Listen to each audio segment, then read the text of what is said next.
Welcome to Make America Healthy. My name is Beth Shaw.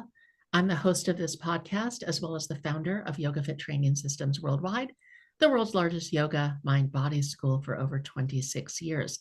I'm also the author of 4 books on health and wellness, all which have the word yoga in the title. And thank you so much for listening. Our goal at Make America Healthy is to educate you, inspire you, and empower you to take more control of your own physical and mental health. So if you're listening and you struggle with anxiety, you're in for a treat. Today's topic is all about anxiety. And we have 2 great guests with us today. We have Dr. Chloe Carmichael.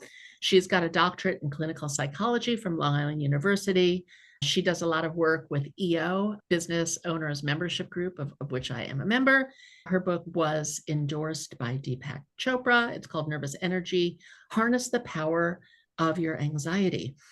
And we're also joined by Brian Sachetta. Brian is the author of Get Out of Your Own Head book series. Easier said than done, I'm sure. The first book was all about getting out of your head and having a toolkit for living with, dealing with, and overcoming, most important, anxiety. Brian and Dr. Chloe, welcome to Make America Healthy. Tell us the state of the world with anxiety right now. Sure. I'm happy to go first. Yeah. So Brian Sachetta here, talking about what's going on in the world and what's going on with anxiety. I just finished reading a book that's been making the rounds in the space, and it's by Jonathan Haidt. It's called The Anxious Generation. I think what's really on everybody's minds today, and not that it's not more than this, but what's in the media right now is thinking about young kids and the way that we're raising kids and the technology that we're putting them in front of at a young age is changing the trajectory of their lives and making them more anxious, right? As we separate them from their peers, as we make it so that they don't have as many face-to-face interactions and conversations. And then you think about like all of us, right? We also use technology and that affects us in a similar fashion. So even though maybe those habits haven't molded us since we were 8 because maybe the technology wasn't there, I think one of the most pressing things on our minds is this technology and how it affects our behaviors, how it affects us on a mental and emotional level, how it changes us in terms of, are we socializing with people? Are we not? Are we losing social skills? And is the separation of us from our friends, from our peers, from our communities, is that making us more anxious? Obviously, we just came out of the COVID era, if you will. And I think we can all relate to the fact that was a scary time where we were all separated from one another. We were dealing with a lot of uncertainty in the world itself, but then also we weren't having face-to-face conversations for a long period there. And there's a lot of research that shows that social isolation can be pretty bad for not only our mental, but also our physical health. So I think those are some of the things that we're chewing on at this moment. I think we all knew that it would come to this. I was actually in New York City during the pandemic, and I was thinking to myself the other day, like, how did I manage from March 14th until June 14th or so when I actually escaped and got in my car and came to Florida? How did I manage? I only maybe saw 5 people the whole time. How did I manage not to go to events out? I am still dealing with my own trauma from that time. And we can only imagine that a young child, a developing brain, it's when those socialization skills are so important, that can change not only the mind, but literally change the brain. Now we're dealing with a lot of that aftermath. And of course, like you said, Brian, technology is not always our friend. Dr. Chloe, welcome. Last time I saw you, we were on an EO health and wellness chat together, and I was very impressed with what you had to say.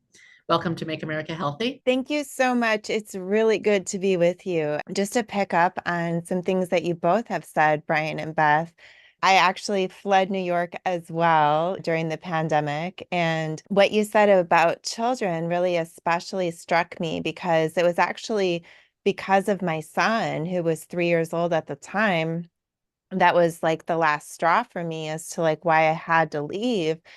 Because as a clinical psychologist, I said, what? You want to mask my son and have him have everybody else around him be masked? And that's supposed to do what for his language and self-esteem? And that was, for me, it was actually the first time that I stepped out of the box. As a business owner, I was very thankful to have, I'm featured on VH1, Inside Edition, ABC Nightline, all these places. And I was always afraid of ever saying anything that I knew could in any way be controversial. Completely relate to that. Yeah, and that was the first time that I said, I don't care. I'm writing an article about why masking children might not be the best thing for us to do. And I'm moving to Florida. And then, interestingly enough, once I got here and I had that first experience of really speaking my mind, shortly after that, I published a piece in the New York Post about the mental health benefits of free speech. Because even just being able to really step outside of the box and say what I really believed started this whole chain of events in my brain where I was like, wow, I'm thinking more clearly. I'm feeling less fearful, to Brian's point about just social culture and the way that we can feel isolated from others or those kinds of things.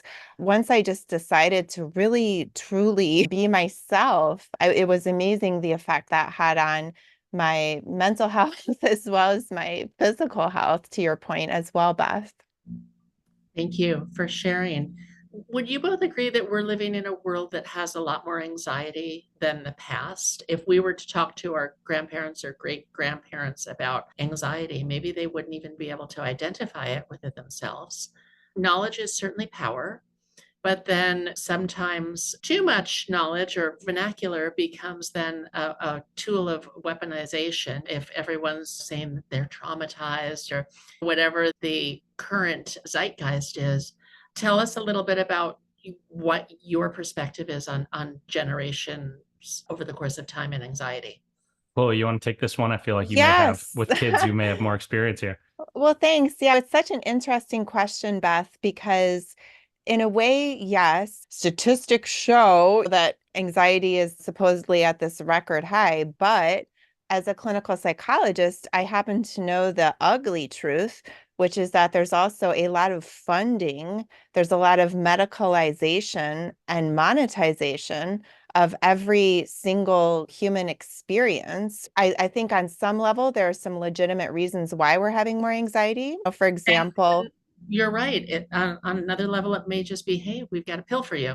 Yeah, a pill or a therapy or goodness knows what have you. Then at the same time, religiosity rates have plummeted, whether it be religion proper, like going to a house of worship, or meditation. As Beth, I know you're incredible, obviously, in the yoga space. I'm a former yoga teacher, so I love that too. It's always struck me that the American Psychological Association, there's no like religion month where they're like, hey, go check it out. Remember, if you have a prayer practice or contemplative practice of some kind, do that. On one level, yes, I really do think that anxiety is actually rising because we're all the reasons that we've already discussed as well, social media, cancel culture, and all these things making people nervous.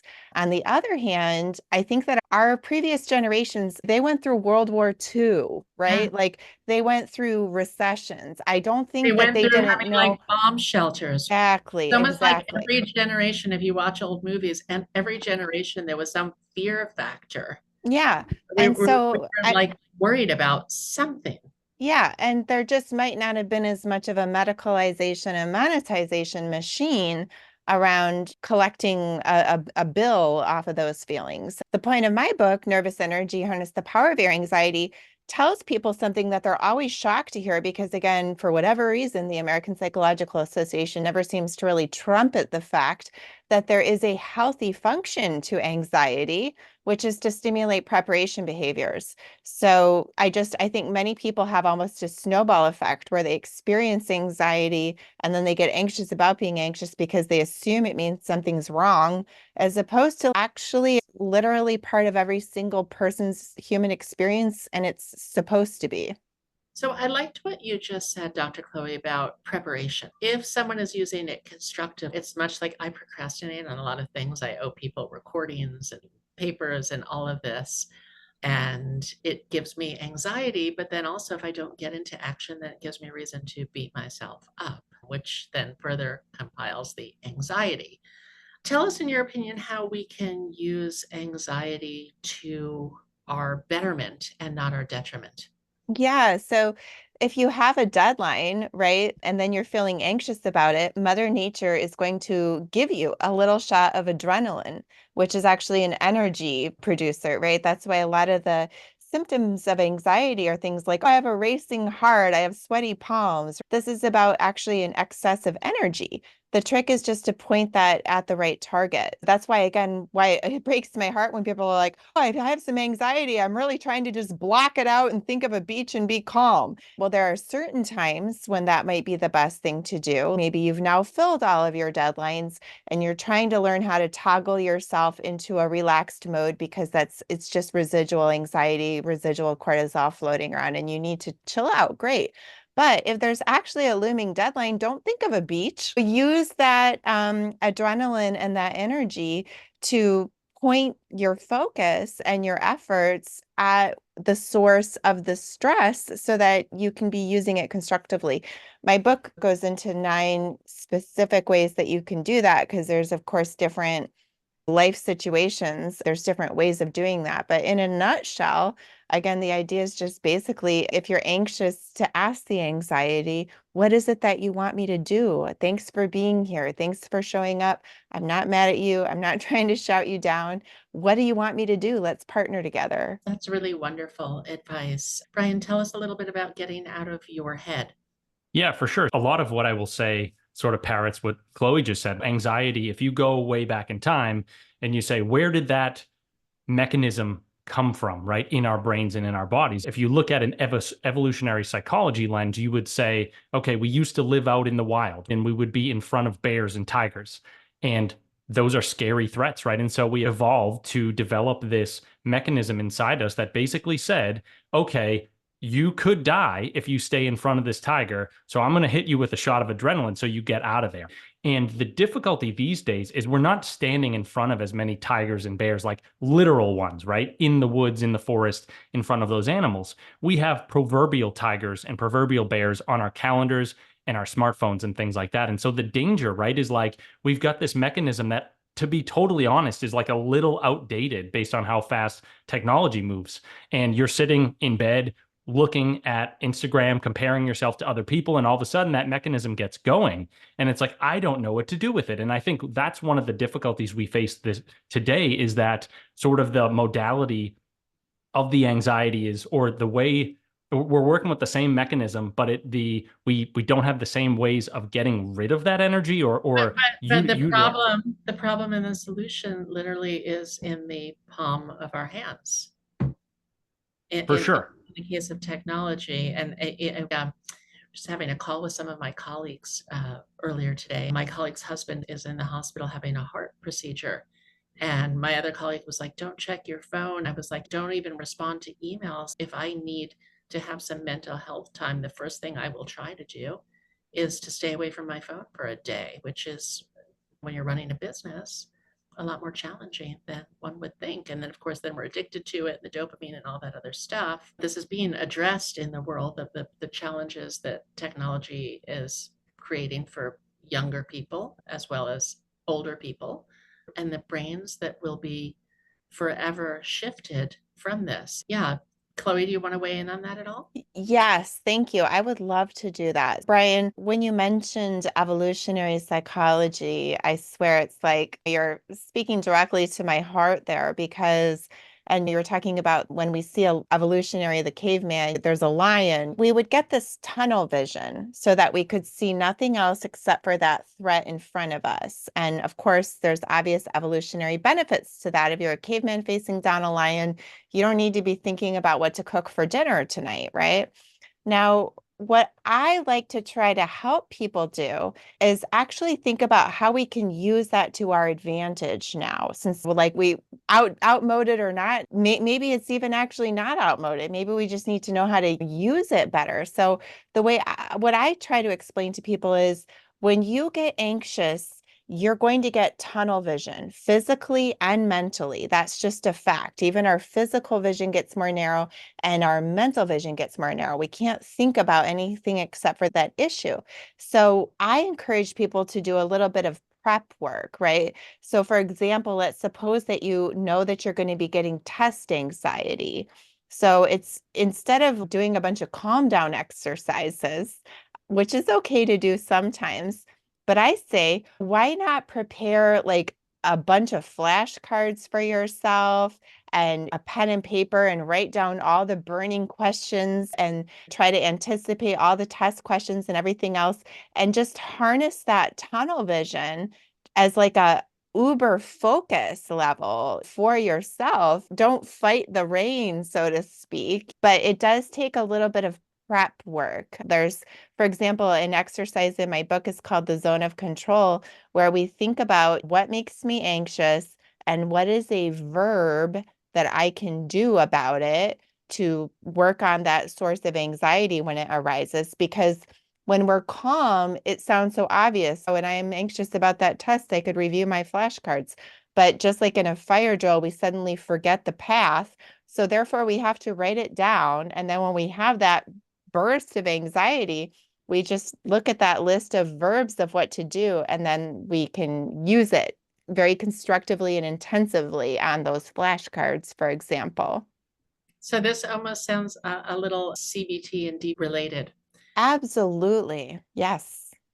As we move towards solutions, I think it's also important to address people having anxiety about what is in their sphere of control and what is not. Are we going to have a hurricane in Florida this season? I could get anxious about it, but chances are I don't have control over it. How do you help individuals really delineate between what is in their sphere of control? And some things are not worth getting anxious about because, again, we do not have ultimate control over them. What I have actually found is very interesting. Part of the zone of control exercise is they have to put things literally in a T chart in the zone of control and in the zone of non-control. And when people put something in the zone of non-control, there's almost like a little challenge that gets activated in a good way that says, wait a minute, really nothing I can do about this, right? And I think that's a good thing. So no, we can obviously not fight that there's going to be a hurricane, but we can say, however, I can make sure my home has a generator. I can make sure that I have a bunch of water. I can make sure that I have a landline. So it's okay to put things in the zone of non-control, but I find a lot of times in a healthy way, it stimulates people to say, well, is there really something I can do about that?